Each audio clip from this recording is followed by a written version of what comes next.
দেখতে বিশাল আকার, ব্যতিক্রমী ও সুস্বাদু। ঝিনাইদহের অজপাড়া গায়ের এই মিষ্টির সুখ্যাতি জেলায় জেলায় ছড়িয়ে পড়েছে বহু আগেই।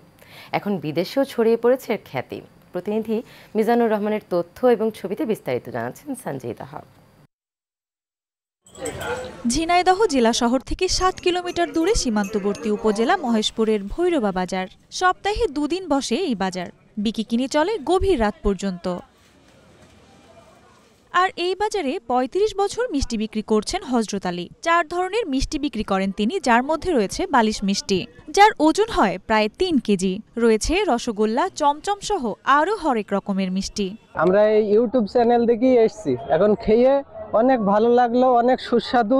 ভাই বালিশ মিষ্টি খুব স্বাদ, এত স্বাদ হয় আগে জানতাম না, কিন্তু খেয়ে খুব স্বাদ পাইছি। মনে করছে বাড়ি ধরে নিয়ে যাবো 2 পিস।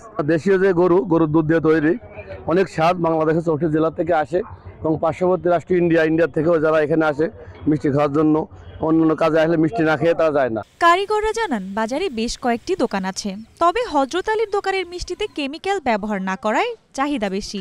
আব্বার দিকে 50 বছর করে গেছে, তারপর আমি করতে 30 বছর। খাঁটি গরুর দুধ, আমি নিজেই ছানা কাটি আর নিজেই এর কারিগর, অন্য কোনো কারিগর নেই। কয়েকটা দেশে যায়, যেমন মালয়েশিয়ায়, পাশে রাষ্ট্র ভারত, সিঙ্গাপুর, কাতার, ওমান, মানে বাংলাদেশ টেলিভিশন যে দেশে আছে সেই দেশে জনগণ দিতে আছে বালিশ মিষ্টি। ওই কোল বালিশ দেখায়, আমি তাতেই খুশি, সমস্যা নেই, যে যা পারে তাতে খুশি। তবে ইনশাল্লাহ আপনার দোয়া করবেন, ইসলামের জন্য আরো ভালো করতে পারে। গত কয়েক বছর ধরে দেশের গণ্ডি পেরিয়ে এই বালিশ মিষ্টি চলে যাচ্ছে বিদেশেও। প্রতি কেজি মিষ্টি বিক্রি করা হয় ৩০০ টাকা। সঞ্জিদা হক, এশিয়ান টেলিভিশন।